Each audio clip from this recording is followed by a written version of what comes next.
Yeah, you are not dating her in 21 years.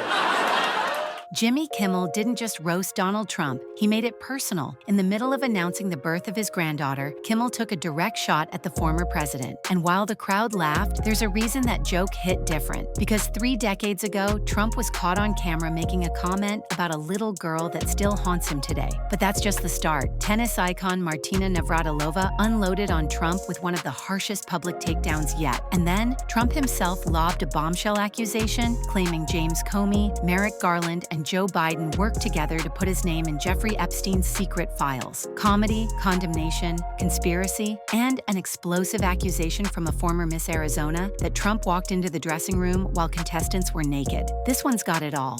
The granddaughter joke. Jimmy Kimmel had reason to celebrate. Patty Joan, his first granddaughter, had just been born. We were supposed to have a show last night, but we didn't because my daughter had a baby last night. My oldest daughter. People don't realize, like, people that know I have 2 little kids, they don't know I have 2 older kids. My oldest daughter, she's 83 years old. Her name is Katie. Katie and her husband, Will, had a baby girl right at the time we shoot our show last night. So I decided to be there instead of here. The late-night host smiled, soaking in the applause, and then playing a clip of a recent Fox News interview in which Trump discussed the birth of his 11th grandchild, Alexander, but adding in a fake headline to imply Trump was instead discussing Patty Joan. Then out of nowhere, he dropped the line, "You are not dating her in 21 years." The audience erupted. We're excited. I got a lot of texts and calls and well wishes from everybody who has my phone number, and we even, shockingly, got some nice words from President Trump. They're a really good couple, great couple, I think, and the baby is perfect. I'll let you know about it in 21 years, but the baby is good, so we're happy about that. I look forward to seeing the baby. Yeah, you are not dating her in 21 years.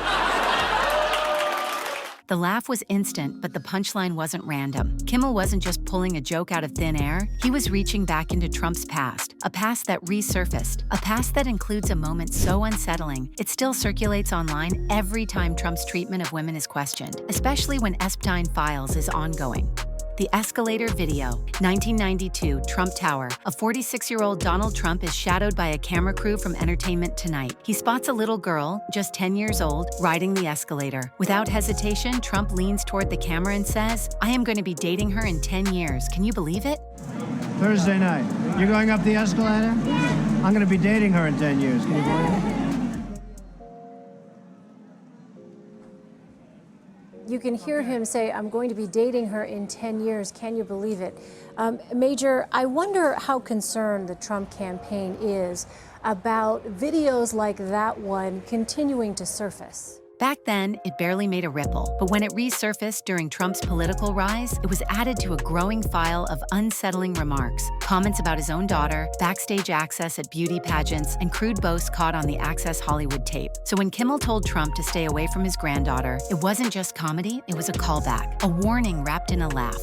Martina Navratilova goes nuclear plus pageant allegation. While Kimmel was delivering his punchline, Martina Navratilova was loading up her own. The tennis legend took to social media and called Trump, quote, "a proud sexual assaulter and adjudicated rapist." Her comment came after Trump defended boxer Mike Tyson against rape charges decades ago, a stance she sees as proof of his disregard for survivors. And this isn't new for Martina. She's a 59-time Grand Slam champion who has spent years speaking out against sexism, corruption, and abuse in sports. And now another voice from Trump's past has re-emerged with a story that fits all too neatly into this pattern. Tasha Dixon, Miss Arizona 2001, says Trump came strolling right in during a Miss USA dress rehearsal, while contestants were naked or half naked with no warning to cover up. Dixon was 18 at the time. He just came strolling right in. There was no second to put a robe on or any sort of clothing or anything. Some girls were topless, other girls were naked. Our first introduction to him was when we were at the dress rehearsal and half naked changing into our bikinis. To have the owner come waltzing in when we're naked or half naked in a very physically vulnerable position. She says the contestants were told to fawn all over him and give him attention. And then to have the pressure of the people that work for him telling us to go fawn all over him, go walk up to him. And Trump himself bragged about it on Howard Stern in 2005, saying, I'll go backstage before a show. Yes. And everyone's getting dressed and ready. And I'm allowed to go in because I'm the owner of the pageant, and therefore I'm inspecting it. Is everyone okay? You know, they're standing there with no clothes. Is everybody okay? And you see these incredible-looking women. And so I sort of get away with things like that. It's one thing for critics to call you out. It's another when you've admitted the behavior yourself. Trump's Epstein files claim, and then, as if determined to dominate the news cycle, Trump fired back with something far more explosive. He says his name may have been planted in Jeffrey Epstein's files. And according to him, the people responsible were none other than former U.S. Attorney Merrick Garland and former FBI Director James Comey under the former President Joe Biden administration. You said that you have not been briefed on the Epstein files, or your name has not appeared in the Epstein files. But doesn't the AG have to tell you if your name is... Well, I haven't been overly interested in it. You know, it's a hoax that's been built up way beyond proportion. I can say this, those files were run by the worst scum on earth. They were run by Comey, they were run by Garland, they were run by Biden and all of the people that actually ran the government, including the auto pen. The claim is staggering. No evidence provided, no documents shown, just the accusation. But for his base, it's effective. It turns a damaging association into another example of alleged political persecution.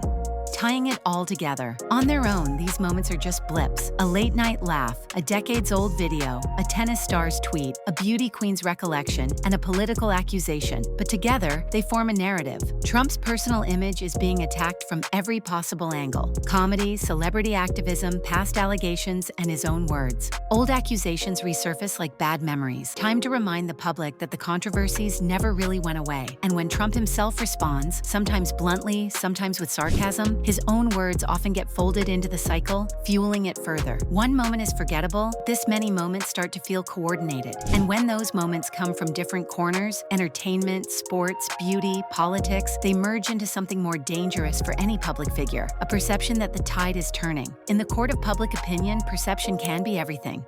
Public reaction. Social media lit up. Some praised Kimmel for turning a personal milestone into a pointed political jab. Others accused him of bad taste. Martina's comment drew cheers from her fans and predictable fury from Trump supporters. And Tasha Dixon's account. It reignited a conversation many thought had been buried. Meanwhile, Trump's Epstein claim is already a talking point for conspiracy threads online.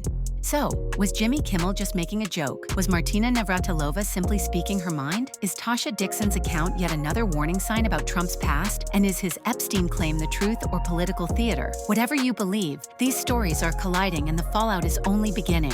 If you want to stay ahead of the headlines and understand the stories like these, make sure to hit that like button, subscribe to the channel, and don't forget to turn on notifications so you're the first to know when our next deep dive drops. We break down the facts, connect the dots, and bring you the context others leave out. Your support helps us keep uncovering the stories that matter most.